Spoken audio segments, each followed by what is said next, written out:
Brassy, one talking point at the moment is the transfer window.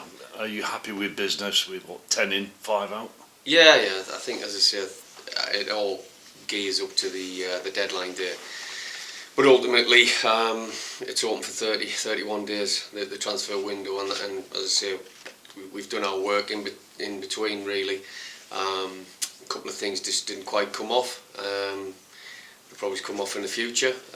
But yeah, so I'm very comfortable, as I say. I had to address the balance and everything of a squad and understanding that this group of players now takes you right through till the summer. There's no more business you can really do unless there's somebody who's actually out of contract, etc. So no, I'm more than happy, at close of play. A long day Tuesday. How would you describe that one now? As I say, I think it's like the course of a season. It's there's ups, there's downs, there's all sorts of things that happen, and it's how you deal with them. And as I say, it's just, I find it bonkers that at times that it's left to the 11th hour on a number of things. There's not many other businesses would do that. However, with football, things can change, hourly.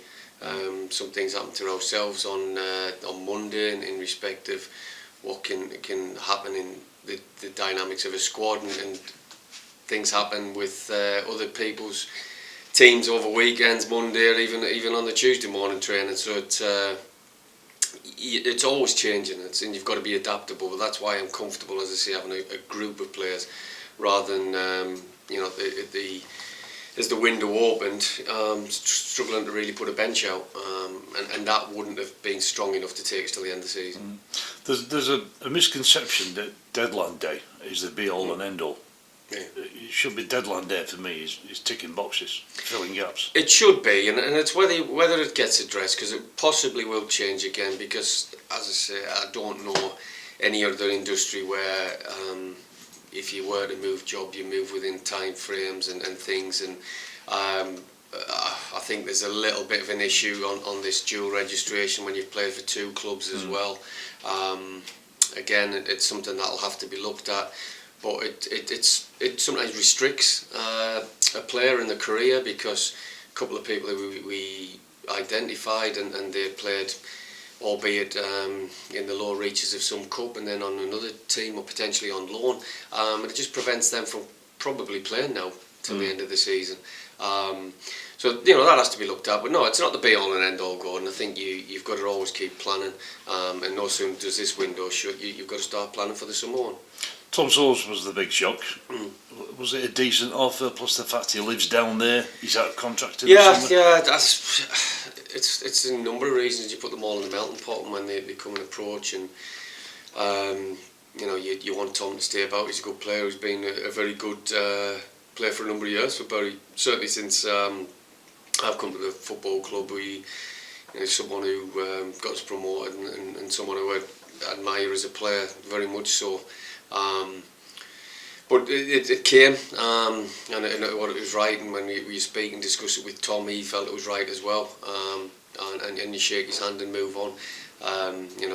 Unfortunately, the balance of the squad looked at as well. We had an awful lot of midfielders, and it was just the right decision at the right time, and as I say, you move on, and it was on the back of something potentially happening, and a number of people. And decisions made, and as I say, so we deal with it, and best of luck through. That said, you and the chairman both working on deals to bring in a possible replacement for Tom. It just never happened. No, and as I said, a couple of reasons why, but as I said, a longer term, a bigger picture, that we potential sort of targets coming in who we feel will not only strengthen the squad, will make it better, longer term as well. So that's sort of what we're looking at. Is there a belief in football land that Bury are going to throw money at anything? I think that's been a challenge, because I think it's there's this sort of misconception that we are going to do all sorts of things in order to get them, and there's been a lot of talented players at the football club, but I think it's getting the balance right. There's got to be a feeling and a value, and you've got to earn that, and I'm a big believer in that. Whatever contract that you're given, you earn it, and you deserve it, and you've got to try and earn the next one. So that's my beliefs, and as I say, that's been challenging sometimes because I think one or two people just think that you'll just frit the money and start throwing it about like it's confetti. It doesn't happen. You know, there's got to be a clear understanding of what Bury Football Club is.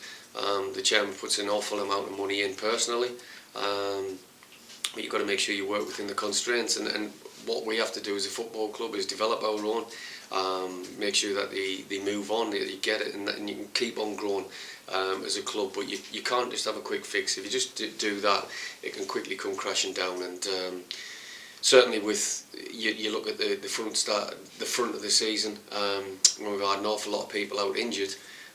You know, if somebody's out for a period of time, they're no good to anybody. Doesn't matter whether you're paying them X amount of pounds or they're on a free. You know, if they're actually not in the building and they're not prepared to be out there and you're starting 11, it makes it difficult. And that's where you've got to get fit bodies out, and that's a squad. As I say, I'm comfortable now because we've got a large majority of the squad left. It might look like we've got a big squad, but there's still quite a number out who's on long-term injuries. That's the way I looked at it and just thought, right, you've got to have a squad available.